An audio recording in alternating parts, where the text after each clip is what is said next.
It is 6:30 in the morning. I'm up to see the sunrise.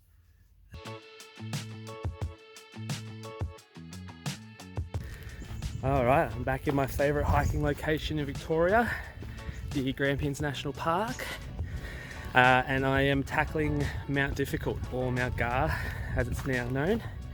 The last time I was here, I attempted to do it and I started way too late in the day at 4 o'clock, and I got about 400 meters from the end. I could see the end, but I couldn't work out how to get there, and I wasn't willing to bush bash when I was running out of daylight. So I turned around, and ever since I've been meaning to come back and try it again, and here I am. Start off passing 3 waterfalls, which all have water in them, so that's even nicer.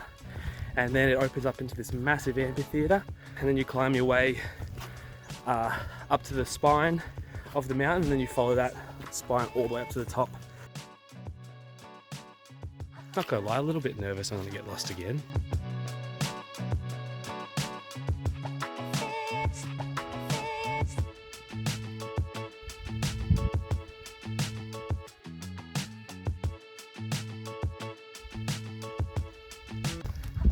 Alright, I'm officially closer than I got last time. There it is. But the signage definitely drops off a lot. There's not much going on. I'm gonna take it easy. I think I have to go in there. Ugh.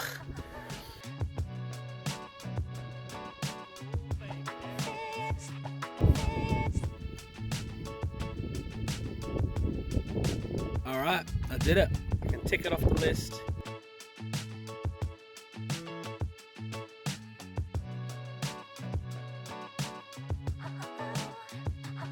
I will say, coming down this one is much more fun than going up.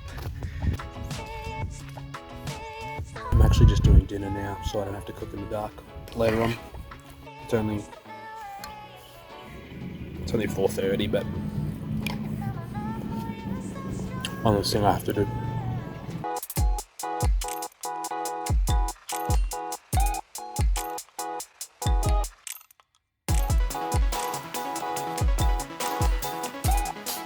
I slept so good.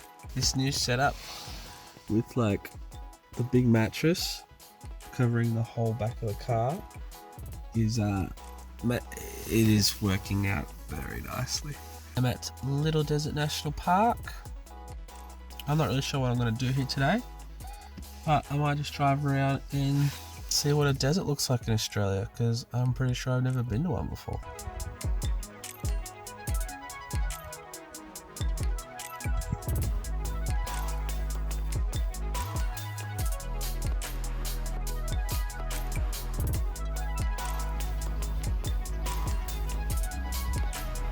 Pumping in Dimboola this morning.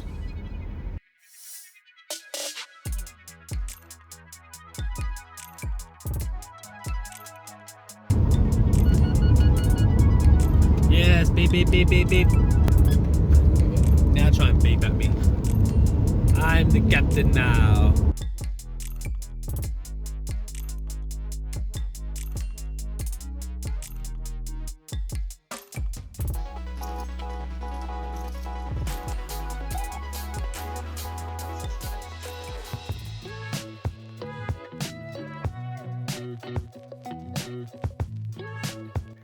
Well, I managed to bypass the heavy security up Victoria Range Road and took about a 8 or 9k shortcut by just driving up the hill, and then got to the start point of the fortress hike from the back end. I've done it from the main side. I didn't want to really do it all again, so I thought I'll come from this side.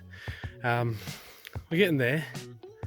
It's very overgrown, but I haven't lost the trail. If I do, quick U-turn, back to the car. See you later.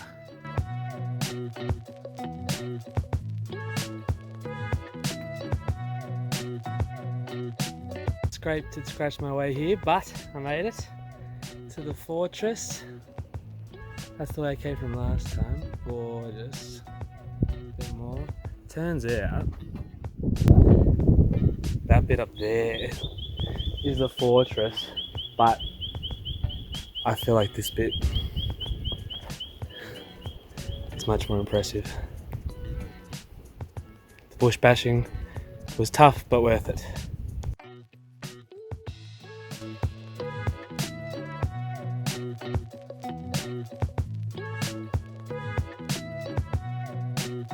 To go for a swim in that lake, and then I thought I'll just really try and see if there's a shower in this block. And there is a shower. Look at this magnificent piece of infrastructure. Hamilton, bless you.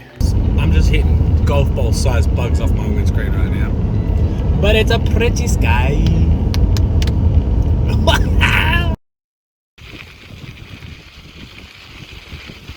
With a mixture of the meat ants, the European wasps, the swooping magpies, and the stranger danger, it's a miracle I'm still alive at all.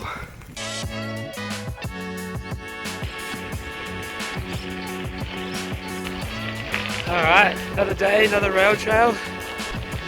My ears and my nose are numb. I cannot feel them.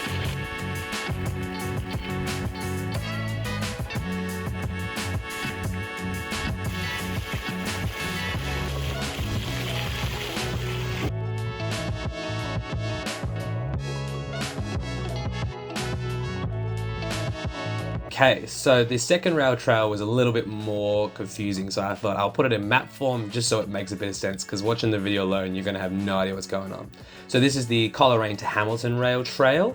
From my research on the railtrailsaustralia.org website, the middle portion across this yellow bit here was not open yet or completed, or it was under construction or something. So my plan was to do it in two parts, doing the blue part first, so parking in Coleraine, riding my bike down to where it ends at this road, and then going back, and then grabbing my car, driving all the way over to here, and then jumping on my bike again, riding to wherever it ended, which was here, and then going back, and then it's all done.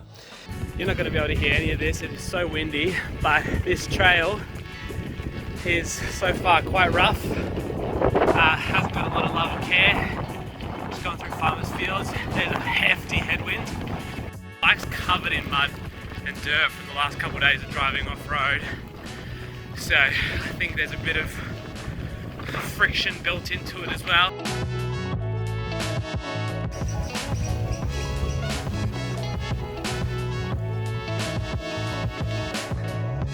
Just what the doctor ordered. Puta madre.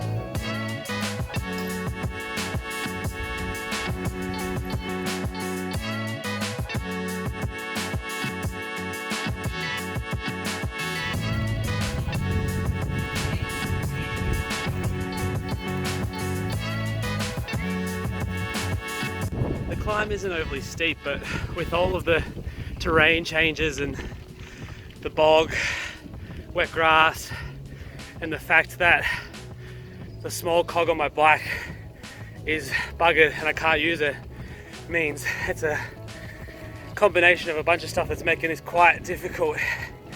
But what I do know is the ride back down is going to be muy bueno. Yeah. This is better. Alright, forget everything I said. The ride down sucks ass, man.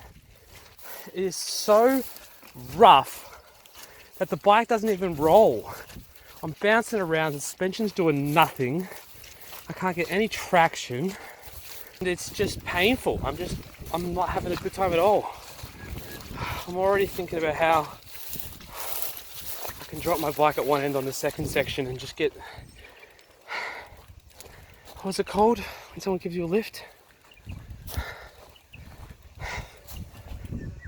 It's not hijack, it's not piggyback.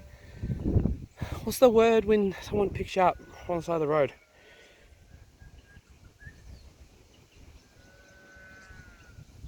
Hitchhike.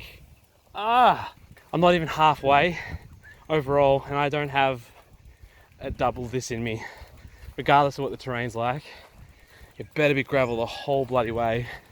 But if you want to know what this rail trail feels like, just take your bike, find the nearest farm, just ask the farmer if you could just ride around the paddocks for a laugh. You won't be laughing. So I took about an hour just to relax after the first part, have some lunch, some really awful risotto that wouldn't cook properly because it was so windy that the cooker couldn't heat up the pan enough, but I've got food in me. I'm at the start of the second part, hoping for a bit more of an easier ride, but we'll see how we go. Give it a crack. So far it's alright. The rocky part's a bit rocky, but it's dry, so I'm not up to my ankles in mud. There's actually some old parts of the rail trail here, which is cool, because there was none of that on the other section. So yeah, just taking it easy. Alright, what on earth are meat ants? That wasn't on the brochure.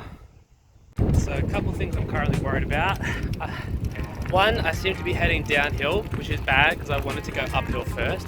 The other thing is I have a tailwind, which means the way back is going to be uphill into a headwind. And the final nail in the coffin, that is today, is it looks like that 5 kilometer gap section has been completed since the website was last updated, which means I'm going to have to do that to consider this completed. I'm tired and I'm ready for it to be over. What is going on in this part of the world?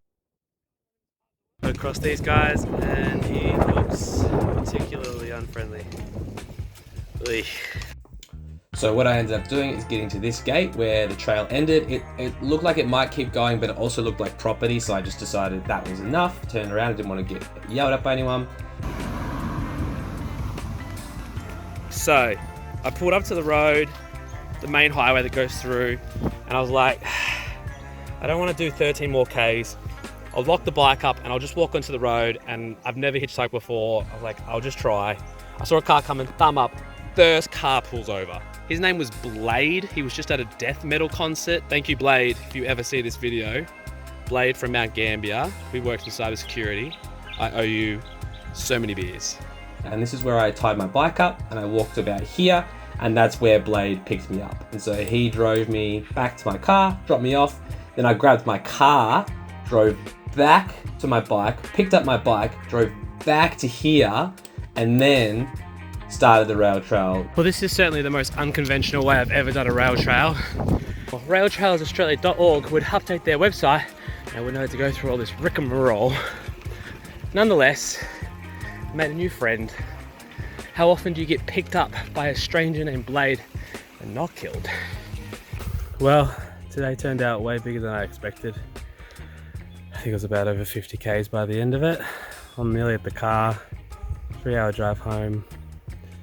I get some snacks on the way, but I'm glad this rail trail's done and I never have to come back here again. It's a big weekend. I'm going to sleep for a very long time tonight.